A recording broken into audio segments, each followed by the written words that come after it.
All right, so we are going to finish up chapter 3 for business math, which is called record keeping.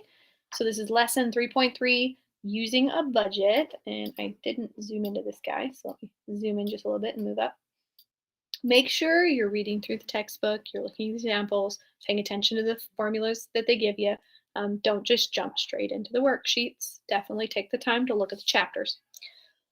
All right, so this one says you can use a budget to plan your future spending. Use an expense summary. Using an expense summary, you can compare the amount spent with the amount you budgeted. It is wise to include an emergency fund for your unpredictable expenses. So budget minus the actual equals a variance. So variance just means, how much does it vary?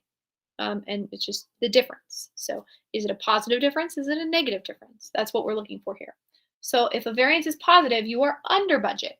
That's a good thing. If a variance is negative, you are over budget. That's a bad thing. It means you're spending more than you planned. So use the budget sheet from lesson 3.2 to answer problems 1 through 6. So you don't truly need to go back to 3.2 because they kind of already give you all the budgets here. They filled them in for you. So if they hadn't filled these in for you, that's where you'd have to go back to that budget sheet from 3.2 and grab all of these amounts, but they're already putting them in here for us. So they budgeted this much. This is our budget column. This is the actual amount they spent. So we just need to go through and subtract the budget from the actual, and that'll give us our variance here. So we'll get an amount here for each one. Interestingly enough, they're indicating to you the two negatives. I didn't notice they had done that before. So that tells you these are going to be positive, these are going to be negative. So again, you're just saying over or under. If it's negative, then you're over.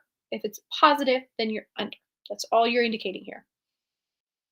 So you're going to do the exact same thing, for each one. You're just going to subtract. What's my number? Is it positive or negative?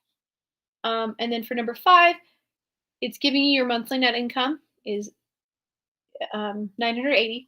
Your budgeted amount and actual expenditures for September and October are shown down here. Find the variance for each month and the 2 months combined.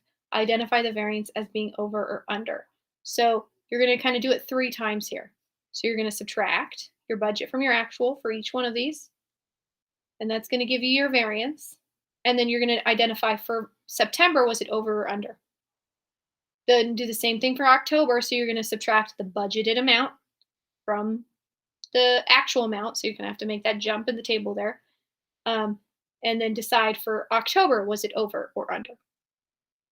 And then combine just means you're going to add the 2 variances together and then make another decision. Is it over or under over the 2 months?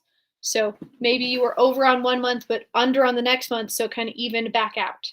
So you're kind of comparing if it's still over or under across both months. So it does kind of flip-flop a little bit in here, you'll see. So I'm going to let you make all these calculations. Again, these ones aren't terribly crazy, so I don't think we need to go through and do those.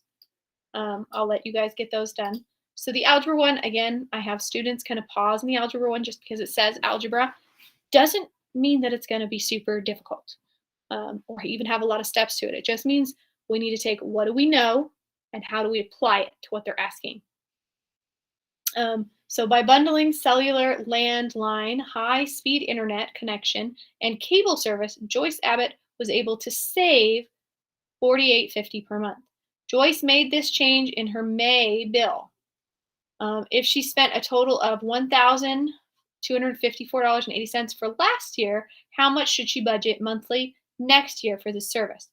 So we need to think about how much less she's going to be paying. So you don't want to automatically go $48.50 per month and divide that by or multiply that by 12 and take that away, because part of this $1,200 here includes the months before she made this savings. So this is the whole year after she made this change.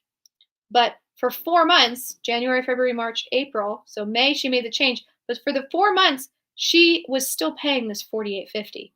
So we need to figure out how much did she pay, $48.50, over those 4 months. So we simply multiply. So she paid $194 in those first 4 months that she's not going to be paying anymore. So she stopped paying it in May, but she paid it up to May. So that's included in this $1,254.80. So we just need to subtract that. That tells us how much she should be paying this year. And then once we know this amount, we want to divide by 12, right? Because we don't want to know total how much is she paying. We want to know how much is she paying monthly. They ask us that monthly. So make sure you divide by 12 once you get this amount. So I'll let you finish up that calculation. Not super crazy on that one. So this one, it just required us to think about it a little bit. So make sure you're paying attention to the information they're giving you and applying what you know. What have I learned about budgeting and how this works?